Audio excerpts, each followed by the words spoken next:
Hello friends, how are you? I think all are fine. So आज finally हम घर पे आ चुके हैं, तो जो भी आपकी क्वेरी होगी वो सॉर्ट आउट की जाएगी। और अगर आपके कोई भी क्वेश्चंस है पीएचडी एडमिशन रिगार्डिंग, या फिर आप कर रहे हो पीजीटी कॉमर्स की तैयारी, तो आप हमारा ग्रुप जो टेलीग्राम ग्रुप है उसको ज्वाइन कर सकते हो, पूनम जून कॉमर्स क्लासेस नाम से। उसका लिंक आपको डिस्क्रिप्शन बॉक्स में मिल जाएगा। तो अब जो ये वीडियो बनाने का हमारा पर्पस क्या था, जो यूजीसी की नई गाइडलाइंस आई हैं उनके अकॉर्डिंग उसमें क्या क्या चेंजेज किए गए हैं, और उसके साथ साथ कई सारे कैंडिडेट्स जिनको नहीं पता, जो कि पोस्ट ग्रेजुएट कर रहे हैं या हो चुकी है, लेकिन उनको ये इन्फॉर्मेशन नहीं है कि पीएचडी में एडमिशन कैसे लिया जाता है, क्या नेट या जेआरएफ क्वालिफाई करना ज़रूरी है या नहीं है, पहले उसकी प्रिपरेशन करनी चाहिए या क्या कुछ करना चाहिए। क्योंकि देखो, जब नई नई कोई एंट्री करता है, पोस्ट ग्रेजुएट करता है, तो उसके माइंड में बहुत सारी क्वेरी रहती है। हमारे माइंड में भी थी, तो इसीलिए इसको लेकर हमने ये वीडियो बनाई है। तो आपकी अगर फिर भी कोई क्वेरी रह जाती है तो आप कमेंट सेक्शन में पूछ सकते हो, हम ज़रूर उसका जवाब देंगे। तो फर्स्ट ऑफ ऑल, तो सबसे पहले जो आपका मेन जो क्वालिफ़िकेशन होती है, आप अगर पीएचडी में एडमिशन लेना चाहते हो, तो देखो, अगर आप सबसे पहले अगर आप जर्नल हो, तो आपका जिस सब्जेक्ट्स में आप करना चाहते हो, यानी कि जो अपनी लाइन है जिसमें आप करना चाहते हो, आपके पोस्ट ग्रेजुएशन में 55% मार्क्स होने चाहिए अगर आप जर्नल कैटेगरी से हो। और जर्नल के अलावा अगर आप एससी एसटी इस कैटेगरी से हो, तो आपके जो है 50% मार्क्स आने ज़रूरी हैं। तो ये मिनिमम क्राइटेरिया है। सबसे पहले ये, अगर आपको कहीं पे भी एडमिशन लेना है तो कम से कम इतने मार्क्स आपके होने चाहिए, और ऑलमोस्ट हर एक कैंडिडेट्स के इतने मार्क्स आ भी जाते हैं। ठीक है, उसके बाद क्वेरी रहती है कि मैम, पोस्ट ग्रेजुएट करने के बाद हम नेट या जेआरएफ की तैयारी करें या फिर डायरेक्ट हम पीएचडी में एडमिशन ले लें। तो देखो, फर्स्ट ऑफ ऑल तो ये आपके ऊपर डिपेंड करता है। क्यों? क्योंकि आप जो है अपनी पोस्ट ग्रेजुएट के बाद आपके अगर इतना स्कोर है, तो आप पीएचडी में, ऐसा नहीं है कि आप एडमिशन नहीं ले सकते। एंट्रेंस एग्ज़ाम के बेस पर आप जो है एडमिशन ले सकते हो, और ज़रूरी नहीं है कि गवर्नमेंट यूनिवर्सिटी में आपका एडमिशन नहीं होगा। गवर्नमेंट यूनिवर्सिटी भी एंट्रेंस एग्ज़ाम के बेस पर जो है एडमिशन लेती है। अब अगर आप जेआरएफ या नेट करने के बाद अगर आप करते हो, क्योंकि जो सिलेबस होता है ऑलमोस्ट वो उनका सेम ही होता है, तो अगर आप हमारी मानो तो पहले आप अपनी नेट या जेआरएफ की तैयारी करो, उसके बाद अगर आपका क्वालिफाई हो जाता है तो द बेस्ट है, वरना आपका एंट्रेंस एग्ज़ाम तो 100% श्योर हो जाएगा अगर आप अच्छे से तैयारी करोगे। तो कई सारे कैंडिडेट्स पूछ रहे थे, जैसे कि मैम, हमने कॉमर्स में कर रखी है पोस्ट ग्रेजुएट, तो क्या हम मैनेजमेंट ले सकते हैं? देखो, ऐसा कुछ नहीं है कि आपका जेआरएफ कॉमर्स में है तो मैनेजमेंट में आप एडमिशन लोगे तो आपको जेआरएफ नहीं मिलेगा। बिल्कुल ले सकते हो, लेकिन कहीं ना कहीं आपकी जो लाइन है वो चेंज हो जाएगी और इसमें आपको दिक्कत आएगी। ठीक है, तो ऐसी कोई कंडीशन नहीं लगी हुई है कि आपने अगर कॉमर्स में जेआरएफ कर रखा है तो आप इकोनॉमिक्स से भी कर सकते हो पीएचडी, मैनेजमेंट से भी कर सकते हो, लेकिन जो आपके लिए बेनिफिशियल क्या रहता है, जिसमें आप पोस्ट ग्रेजुएट हो उसी में एडमिशन लो आप, तो द बेटर रहता है। उसके बाद जो नया यूजीसी में गाइडलाइंस में जो पीएचडी एडमिशन के रिगार्डिंग जो चेंज किया गया है, थोड़ा सा हल्का सा चेंज किया गया है। वो क्या किया गया है, पहले जो कैंडिडेट्स थे, असिस्टेंट प्रोफेसर्स जो बनना चाहते थे, तो अगर आपके पास अगर डायरेक्ट की बात हो रही है, क्योंकि हर एक यूनिवर्सिटी में अलग अलग निकलते हैं, तो असिस्टेंट प्रोफेसर की जो वैकेंसी निकलती थी, अगर आपने कर रखा है, पीएचडी कर रखी है या नहीं कर रखी है, वो मैटर नहीं करती थी। आपके असिस्टेंट प्रोफेसर के लिए नेट ज़रूरी होता था, तो वो कंडीशन अब हटा दी गई है। यानी कि गवर्नमेंट यूनिवर्सिटी में भी अगर आप असिस्टेंट प्रोफेसर, एसोसिएट प्रोफेसर या प्रोफेसर की वैकेंसी निकलती हैं, तो असिस्टेंट प्रोफेसर्स के लिए जो नेट का क्राइटेरिया डिसाइड किया गया था, वहाँ पर अब पीएचडी मेंशन कर दी गई है। ये जो है यूजीसी की गाइडलाइंस में कुछ चेंज किया गया है, तो ये उनके लिए बहुत ही बेनिफिशियल है।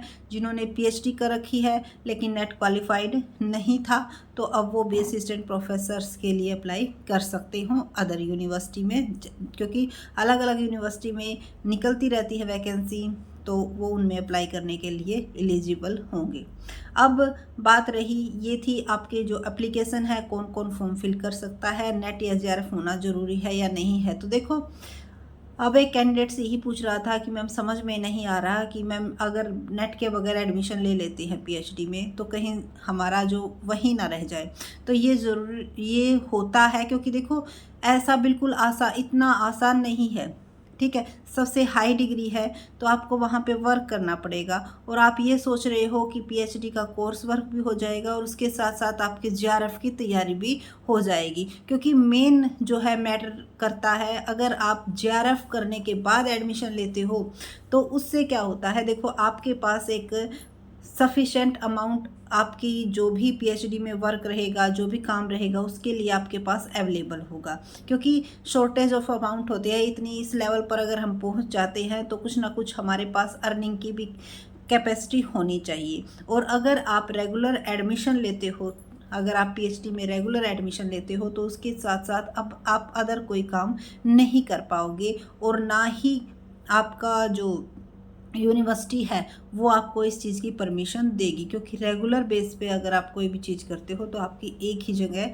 जो है आपकी एक ही जगह पे क्या लगेगी, अटेंडेंस लगेगी। दो जगह पे आप अवेलेबल नहीं हो सकते, वैसे भी वो क्या हो जाएगा, इलीगल हो जाएगा। तो कई सारे कैंडिडेट्स की ये क्वेरी भी दूर हो गई होगी। तो हमारा जो ओपिनियन है, हमारा, क्योंकि मैं जो खुद का अपना ओपिनियन है वो आपके साथ शेयर कर रही हूँ, आपका जो ओपिनियन है वो भी आप कमेंट में ज़रूर बताइएगा। तो जहाँ तक पॉसिबल हो सके आपको फर्स्ट ऑफ ऑल सबसे पहले अपने जेआरएफ की तैयारी करनी है। जब आपका जेआरएफ क्वालिफाइड हो जाता है तो आपको किसी गवर्नमेंट यूनिवर्सिटी में एडमिशन लेने के लिए ट्राई करना है, क्योंकि बहुत सारी गवर्नमेंट यूनिवर्सिटी में लगातार फॉर्म निकलते रहते हैं। तो उसके साथ साथ आप गवर्नमेंट यूनिवर्सिटी में अगर आपका एडमिशन हो जाता है तो द बेस्ट है, नहीं तो आपकी जेआरएफ फेलोशिप इतनी मिल जाएगी कि आप किसी अच्छी प्राइवेट यूनिवर्सिटी में भी आप एडमिशन ले पाओगे। और जेआरएफ का जो अमाउंट है वो गवर्नमेंट यूनिवर्सिटी और प्राइवेट यूनिवर्सिटी में सेम होता है, कोई इसमें डिफरेंस नहीं होता है। कई सारे बच्चे इसमें भी कंफ्यूजन रहती हैं कि प्राइवेट यूनिवर्सिटी में कम मिलेगा या नहीं मिलेगा, तो ऐसी कोई कंफ्यूजन नहीं है। तो सबसे पहले आपको अपने नेट पोस्ट ग्रेजुएशन के साथ साथ, क्योंकि अगर आप पढ़ाई के साथ साथ तैयारी करते हो तो वो आपके लिए सबसे बेस्ट टाइम है। कई सारे कैंडिडेट्स ऐसे हैं जो कि पोस्ट ग्रेजुएट करते करते जिन्होंने जेआरएफ क्वालिफाइड कर लिया है, ठीक है। क्यों? क्योंकि उनको अपने गोल का पता है। फर्स्ट ऑफ ऑल आप अपना गोल डिसाइड कीजिए कि आपको जाना किस लाइन में है, फिर उसके बाद आप अपनी उसकी अगर तैयारी करोगे और अपना 100% परफॉर्मेंस दोगे तो आपको कोई नहीं रोक सकता। क्यों? क्योंकि आप उस पढ़ाई के टच में हो।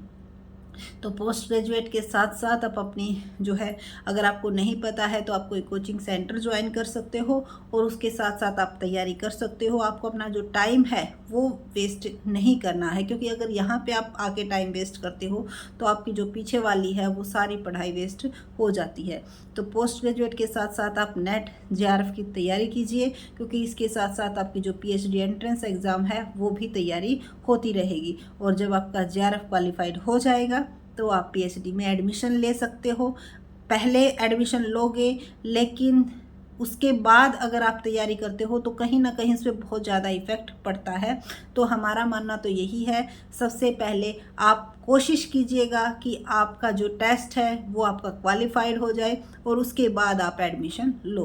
वैसे जो मिनिमम क्वालिफ़िकेशन है वो हमने आपको बता ही दी है कि अगर आपको सिर्फ और सिर्फ पीएचडी ही करनी है, अमाउंट का आपको कोई मतलब नहीं है, यानी कि कोई इफेक्ट नहीं पड़ता इस तो आप अपना, अगर आपके जर्नल में 55 स्कोर है तो एंट्रेंस एग्ज़ाम के बेस पर आप गवर्नमेंट या प्राइवेट यूनिवर्सिटी, दोनों यूनिवर्सिटी में एडमिशन लेने के लिए एलिजिबल हो। वो आपके ऊपर डिपेंड करता है। फिर आपको एंट्रेंस एग्ज़ाम क्रैक करना होगा और मेरिट लिस्ट में आपको आना होगा।